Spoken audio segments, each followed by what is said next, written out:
Здравствуйте! Продолжаем знакомство с уникальными звуками казахского языка. Сегодня разберем букву «К», которая часто встречается в повседневной речи.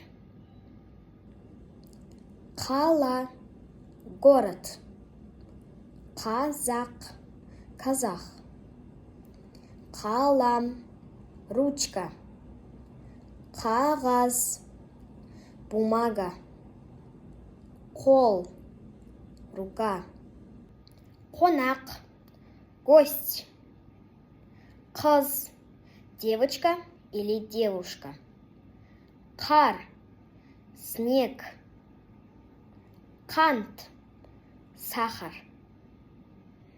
Желтоқсан – декабрь. Вақыт – время. Халық – народ. Жақсы – хорошо. Ақша – деньги. Қабілет – способность. Қоштасу – прощание. Қызық – интересный, интересно. Қайда – где.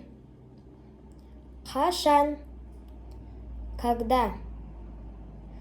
Қалай – как.